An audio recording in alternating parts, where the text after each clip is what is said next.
Joining us now, Andrij Dobriansky, Director of Communications and Media for Ukrainian Congress Committee of America. Welcome to you. Thanks as always. What's your take on where things stand right now? Any promise in these latest discussions in your mind?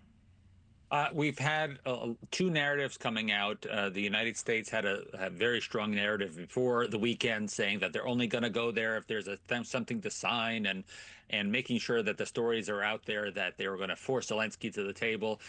Meanwhile, Ukraine was being very judicious about praising the United States, and even to this, in the very last hour, the diplomats in the room saying that they were impressed with how open Witkoff and Kushner were to conversations, making sure that nothing comes out before anything is agreed to. We have not had a press conference announcing anything, and the president of Ukraine is supposed to do an update with journalists over WhatsApp.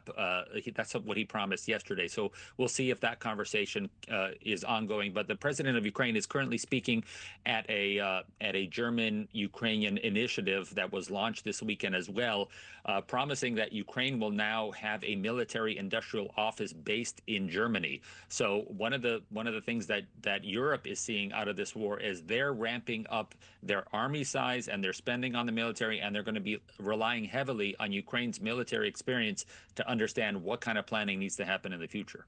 Talk more about the idea or the hope for security guarantees, and also one of the major sticking points has been ceding any territory to Russia, especially territory it doesn't already have. Right. Security guarantees are everything here. What we have in what President Trump has been talking about for months is numerous deals that he has signed in his presence, whether it's Rwanda and Cambodia, which over the last 2 weeks now has over 200,000 people who have fled the area due to renewed conflict. There was even a special UN Security Council meeting because of that conflict. It has definitely not been solved by President Trump. Neither has the conflict in Cambodia and Thailand, with open hostilities, artillery being shelled from both sides.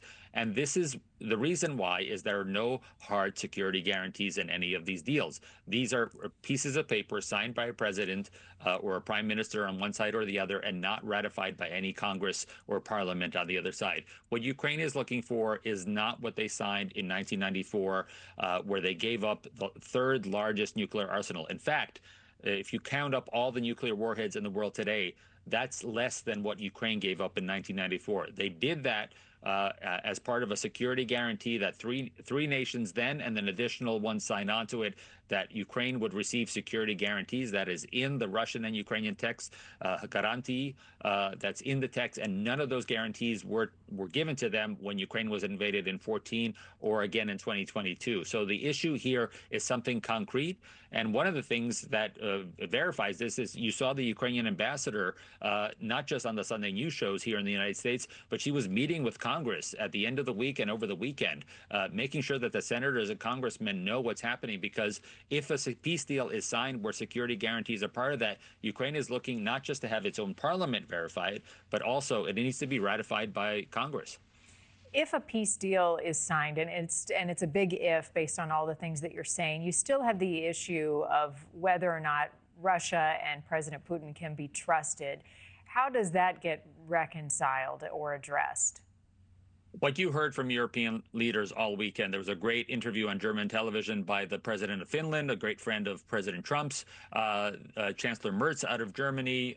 We heard from Macron and Starmer out of France and UK, respectively, that they are now preparing Europe for the possibility of war. If they stop it in Ukraine, that's great. That's better for them. They have to spend less money. But you're looking at, within the decade, Germany having its biggest army since World War II, and they are being forced to do that. The United States is encouraging that, and that's frankly the future that Europe is going to be on the footing for. Instead of having this, continent of relative peace that we had since World War II, we're having a large change. So in terms of what Russia is going to be promising, none of these European leaders are comfortable with that because of the rhetoric coming out of Russia. Russia saying that their war is not with Ukraine, it's with NATO. Russia saying that they want Finland to give up its NATO status. This is all stuff that's happened in the last week. 2 weeks ago, President Putin said that he's willing to fight to the very last Ukrainian to win this war. This is not the sentiment of a party to peace.